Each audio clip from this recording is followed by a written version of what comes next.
So hello everyone, आज के इस वीडियो में हम लोग करने वाले हैं from trading to territories, it means colonisation of India का नेक्स्ट पार्ट। और इसमें हम लोग समझने वाले हैं बैटल ऑफ बक्सर के बाद क्या कुछ चेंजेस आए थे। रिसेंट वीडियो में हमने डिस्कस किया था कि कैसे बैटल ऑफ बक्सर हुआ था और उसमें बहुत सारे चेंजेस देखने को मिले थे। फॉर एग्जाम्पल जैसे अलायंसेस बने थे, शाह आलम II मुगल एम्परर जो था, या जो अवध का नवाब था सुजाउद्दौला, और उसके साथ मीर कासिम जिसको कि बंगाल के नवाब के पोस्ट से हटाया गया था। तो उन लोगों ने अलायंस किया था, बैटल ऑफ बक्सर लड़ा था, but still Britishers have managed to win that battle. Now results of the battle of the Buxar. अगर हम बैटल ऑफ बक्सर की बात करते हैं तो after battle of Buxar the nawab of Bengal died. ठीक है, 5 मई 1765 को बंगाल के नवाब की डेथ हो जाती है और उनके 15 वर्षीय पुत्र यानी उनके 15 साल के बच्चे को पोस्ट दे दैट इज नजीमुद्दीन अली खान, उनको बंगाल का नवाब बनाया जाता है। अब जैसे उन्हें बंगाल का नवाब बनाया जाता है, वो क्या करता है कि अपना जो पावर होता है वो अधिकांश अपना पावर, मैक्सिमम अपना पावर जो होता है वो ट्रांसफर कर देता है किसको, to the company. It means कि जितना भी क्रिमिनल ज्यूरिसडिक्शन होता है, मिलिट्री पावर होता है, वो सब वो कंपनी ईस्ट इंडिया कंपनी को हैंड ओवर कर देता है और रेस्ट सिर्फ एडमिनिस्ट्रेशन अपने पास रखता है। So Najmuddin Ali Khan handed over the power of criminal jurisdiction and military to the company. कब? 5 मई 1765 को। ठीक है, उसके 1765 में एक और चीज होता है बैटल ऑफ बक्सर के बाद, कि जो ईस्ट इंडिया कंपनी होती है, बैटल ऑफ बक्सर में सुजाउद्दौला को डिफीट किया था और ईस्ट इंडिया कंपनी ने सुजाउद्दौला को वापस से रिस्टोर कर दिया as a nawab of Awadh, और बदले में उससे लार्ज अमाउंट ऑफ मनी लिया और उसे बफर स्टेट बनाया। बफर स्टेट जैसे होता है कि अगर एक स्टेट किसी दूसरे पे अटैक करेगा तो जो बफर स्टेट है वो बीच में आएगा और पहली लड़ाई उसे उससे लड़नी होगी। यानी अगर बंगाल पे किसी को हमला करना होगा तो पहली लड़ाई उसे अवध से लड़नी होगी। तो उसने अवध को बफर स्टेट में कन्वर्ट कर दिया और सुजाउद्दौला को रीस्टोर कर दिया। और उसके साथ उसने क्या किया, इलाहाबाद में जो उस वक्त के मुगल एम्परर थे that was Shah Alam II, वो इलाहाबाद में रह गए और किसकी निगरानी में, under the companies administration and under company rule, यानी ईस्ट इंडिया कंपनी के निगरानी में उन्हें इलाहाबाद में रखा जा रहा था। किसको? Shah Alam II the Mughal emperor. अब इसके साथ क्या हुआ, एक चीज जो समझने वाला कॉन्सेप्ट वो ये है कि कंपनी के पास वर्चुअल पावर आ चुके थे। मतलब समझिए बात को कि कंपनी का एक्चुअल पावर किसके पास था, बंगाल का एक्चुअल पावर किसके पास था, कंपनी के पास था, और दिखाने के लिए पावर किसके पास था, ये पावर शो हो रहा था कि नवाब के पास है, पर रियलिटी में ऐसा नहीं था। Now company enjoy all the powers without any responsibility, dual government lasted in 1770। Company के पास एक्चुअली सारा प्रिविलेज था, सारा पावर था और उसके ऊपर रिस्पांसिबिलिटी नाम की कोई भी चीज नहीं थी। इसलिए हम ये कह सकते हैं कि कहीं ना कहीं कंपनी एक्चुअल रूल कर रही थी पर नाम किसका जा रहा था, नवाब का। और इस गवर्नमेंट को ड्यूअल गवर्नमेंट कहते हैं। याद रखना है ड्यूअल गवर्नमेंट का था, यानी ड्यूअल गवर्नमेंट उस गवर्नमेंट का कहते हैं जहां पर पावर दिखाने के लिए बच्चों किसके पास था, ईस्ट इंडिया नवाब के पास था, और एक्चुअल पावर किसके पास था, ईस्ट इंडिया कंपनी के पास। ना बंगाल सफर्ड, अब बंगाल ने बहुत सफर किया इस ड्यूअल गवर्नमेंट के अंदर, क्योंकि लोगों के पास क्लैरिफिकेशन नहीं था कि वो किसके पास जाए अपने प्रॉब्लम्स को लेकर के। ठीक है, बहुत से कंपनी ऑफिसर्स ने उनके ऊपर जोर जबरदस्ती की, जिसकी वजह से बहुत से लोग बंगाल छोड़ के चले गए और बंगाल में फेमाइन आ गया। फेमाइन का मतलब होता है अकाल पड़ना। 1770 में क्या हुआ, बंगाल में बहुत तगड़ा फेमाइन आया जिसकी वजह से बहुत से लोगों की डेथ हो गई।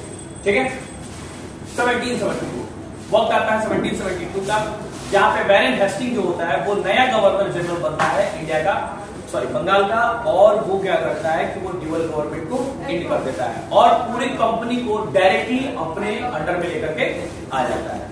So this was the transfer of power of Warren Hastings in 1772. अब British conquest outside the Bengal. अगर हम आउटसाइड द बंगाल की बात करते हैं ब्रिटिशर्स की, तो हमें देखने को मिलता है कि ना सिर्फ बंगाल तक बल्कि वो अपने पावर को एक्सटेंड कर रहे थे आउटसाइड द इंडिया में। 1773 वैरेन हेस्टिंग जो अब तक बंगाल का नवाब था उसको पूरे इंडिया का नवाब गवर्नर जनरल बना दिया गया। Not Nawab, it's governor general. तो पूरे इंडिया कहने का सेंस ये नहीं पूरे भारत में, पूरा भारत उसको अंग्रेजों के कब्जे में नहीं था। उस वक्त कुछ पर्टिकुलर रीजंस थे जो ब्रिटिशर्स के द्वारा कैप्चर कर लिए गए थे, यानी ईस्ट इंडिया कंपनी के द्वारा कैप्चर कर लिए गए थे। वो थे पहला बंगाल, दूसरा मद्रास, तीसरा बॉम्बे। अवध के साथ इन्होंने अलायंस किया था बफर स्टेट बना करके, तो अवध इनके कंट्रोल में था। और सबसे पहला याद होगा आपको एंग्लो फ्रेंच वॉर जहां हुआ था, यानी कर्नाटिक रीजन, तो कर्नाटिक रीजन इनके कंट्रोल में था। तो 5 जगहों का कंट्रोल जो है वो किसको दिया गया, वैरेन हेस्टिंग को दिया गया। एंड कह सकते हैं कि ट्रांसफर ऑफ पावर के बाद ये पूरा कंट्रोल जो है वो वैरेन हेस्टिंग के हाथों में चला गया। Is it clear? Now moving to the next topic and that is policy toward Awadh and Rohilkhand. अगर हम लोग अवध और रोहिलखंड की तरफ पॉलिसीज की बात करते हैं तो 1722 में घटना होती है। 1772 में क्या होता है कि जो मराठास होते हैं ना वो बंगाल जो शाह आलम होता है उसको स्पॉट कर लेते हैं, यानी निकाल लेते हैं कहां से, इलाहाबाद से लेके चले जाते हैं दिल्ली, जिससे अवध पर अटैक का खतरा मंडराने लगता है। यानी कि उन्हें अब इस बात का डर हो जाता है कि अवध के रास्ते हम पर हमला हो सकता है। तो अवध को बफर स्टेट बनाए रखने के लिए क्या करते हैं कि 2 डिस्ट्रिक्ट कोरा और इलाहाबाद ये दोनों वापस से किसको लौटा देते हैं, ये लौटा देते हैं नवाब ऑफ अवध को, और कहते हैं कि आगे फ्यूचर कोई भी अगर जंग होगी तो हम आपकी मदद करेंगे। आगे चल के ईस्ट इंडिया कंपनी ने रोहिलखंड को जीतने में अवध की मदद की और इस तरीके से उन्होंने अवध को रिटेन कर लिया। पर रोहिलखंड कब्जा होने का मतलब था कि यमुना तक इनका वर्चस्व बढ़ चुका था और अब ये यहां से रुकने वाले नहीं थे, ये अपनी टेरिटरीज को एक्सपेंड कर रहे थे। अगली कहानी जो है वो है मैसूर वॉर की है। अब देखो टेरिटोरियल एक्सपेंशन जो चल रहा था मैसूर का अंडर हैदर अली, यानी हैदर अली की देखरेख में जो मैसूर का एक्सपेंशन हो रहा था, इसने खतरे का एहसास करा दिया हर किसी को, including Marathas, Nizam and east India company, और इसीलिए इनको इस बात की चिंता हो गई। दूसरा एक और कारण था कि मैसूर का एक पोर्ट है महेपुर, ठीक है, महेपुर जो मैसूर के लिए यूरोपियन ट्रेड से कनेक्ट करने के लिए एकमात्र आउटलेट था, और ब्रिटिशर्स जो थी यानी ईस्ट इंडिया कंपनी उस पर कब्जा करना चाहती थी और ईस्ट इंडिया कंपनी को इसका कंट्रोल है। दैट्स व्हाई वो चाहते थे कि कैसे भी इसका कंट्रोल है, और इन्होंने अलायंस बनाया और वॉर लड़ लिया।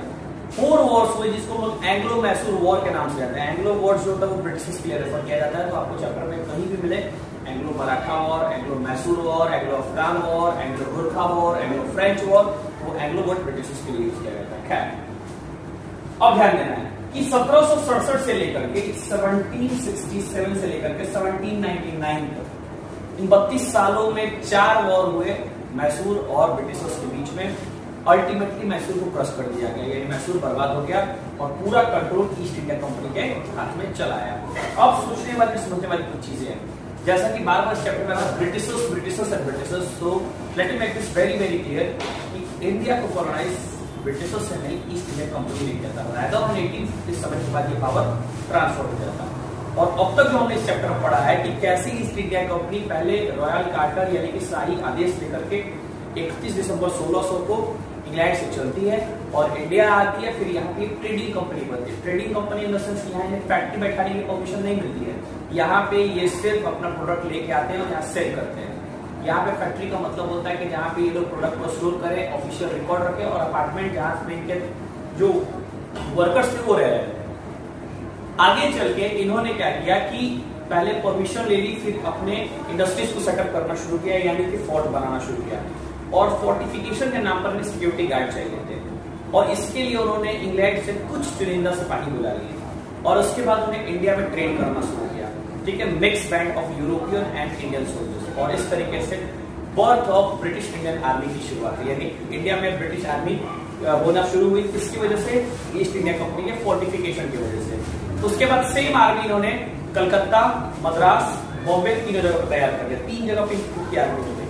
पर इस बीच में इनके लिए एक ट्रेड राइवलरी बन के आया फ्रेंच ईस्ट इंडिया कंपनी, और फ्रेंच ईस्ट इंडिया कंपनी की वजह से इनका जो मेजर ट्रेड राइवलरी है वो एक युद्ध के तौर पे सामने आया और इन्होंने कर्नाटिक वॉर लड़े। ठीक है, 3 लड़ाइयां हुई, पर इसमें रॉबर्ट क्लाइव के स्मार्टनेस की वजह से, या कह सकते हैं कि ब्रिटिशर्स के पास जो एडवांस नेवी थी, इसकी वजह से उन्होंने ईस्ट इंडिया कंपनी की झंडे को, परचम को लहरा दिया और कर्नाटिक वॉर में फ्रांस को हरा दिया। और उसके बाद फ्रांस को इंडिया से एज अ ट्रेड कॉम्पिटिटर ये बाहर निकाल दिया। ठीक है, रेस्ट अभी नहीं चाहिए था बंगाल, और बंगाल को कंट्रोल करना इतना बड़ा आसान काम नहीं था, ये बहुत बड़ा चैलेंज था क्योंकि उस वक्त बंगाल के पास बहुत बड़ी आर्मी थी। And we can understand this कि बंगाल जो था उस वक्त बंगाल के कंट्रोल में, या जो रीजन था बंगाल का, वो आता था वेस्ट बंगाल, मॉडर्न टाइप का Bangladesh, Jharkhand, Bihar and parts of Orissa. इतना बड़ा राज्य एक अकेला बंगाल था, इसीलिए बंगाल के ट्रेड को जो कंट्रोल करता था, मान सकते थे कि पूरे नॉर्थ ईस्ट पे उसके ट्रेड पे कंट्रोल होता था।